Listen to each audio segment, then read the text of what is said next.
I was thinking about ways to like stop this, like chain myself to the wall or like do something really dramatic so this didn't have to end. Wow.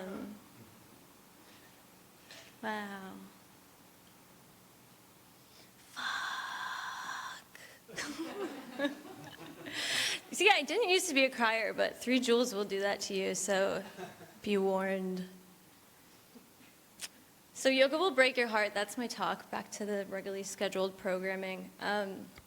To be honest, this speech could be summed up with that one Ferris Bueller quote of, if you blink, you might miss it, but I was told this has to be at least 5 minutes long, so here we go. Something you should know about me first, so you know that I'm a valid source, is that I used to be a really good runner. Why are you laughing? Not in the physical sense. I was really good at running away from my problems, pain, discomfort, vulnerability, anything that I perceived as causing me suffering, I would run in the other direction. Sometimes literally, a lot of the times metaphorically. But the funny thing about pain is you can't outrun it. You're just only gonna find more pain. And so eventually the heartbreak will creep up to you.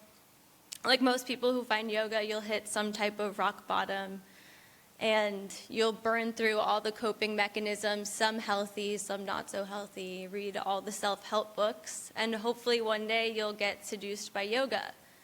At least that's what happened for me. I was like really suspicious, like these people look really calm and they're all like annoyingly hot.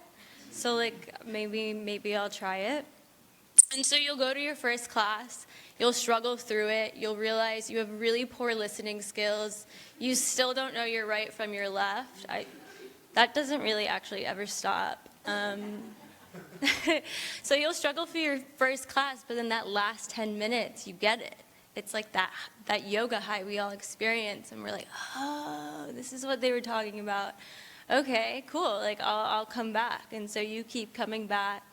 And it feels good that 60 minutes is like a complete distraction from everything else in your life. And then 10 minutes later, you're walking down the street and like immediately get pissed off by somebody walking too slow. But you keep coming back. And if you stick with it long enough, you'll probably have one of the following moments happen. Either you're in a deep hip opener and you start crying for no reason. You're lying in Savasana and thinking about every decision you've ever made in your life. You're in a back bend and it literally feels like your heart could poop its pants. That might just be a me thing too. But the funny thing is, like this time you don't run, you stay. Probably because it's a lot more embarrassing to get up in the middle of class crying than to just whimper in the corner. But then you keep coming back. Because somewhere in that stillness, you can sit with your discomfort and your heart starts to become lighter.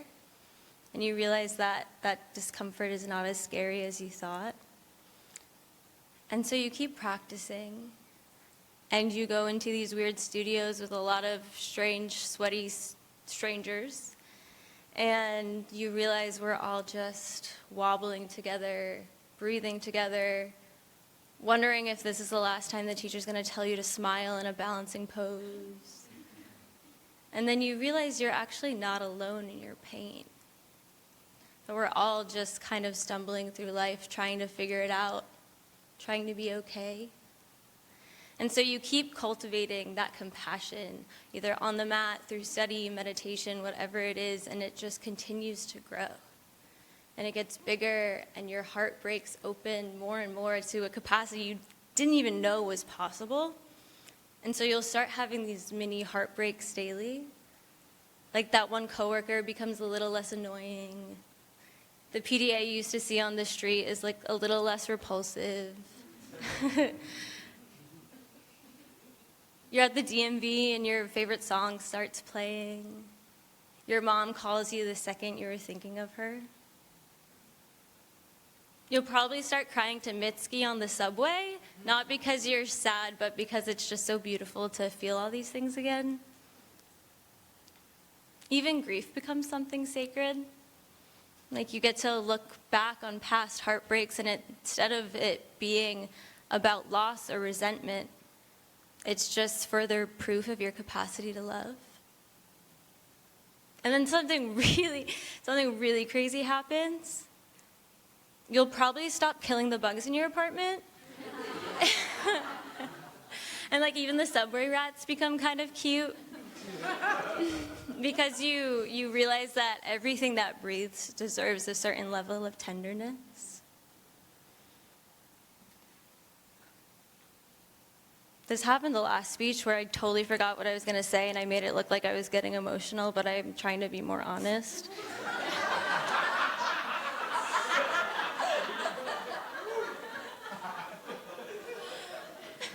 Okay, I got it. All right. Then the true heartbreak hits you. Is that you realize that the world didn't change at all, that it was you. And the real heartbreak is realizing that you were just so busy running, you missed it. And that no one's coming to save you, and even when I heard that for the first time, I still ran. Because it's hard to take responsibility for your life. And no one else is going to do it for you, it has to be you. And so if you get anything from this, like my one wish for you is that you stop running. Pain's going to catch up to you regardless. But don't let it shut you off from all the good stuff. Because the most rebellious act we can do in a suffering world is to love. And you don't need yoga to do that, but if you're a little dramatic and a little dumb like me, it will definitely help.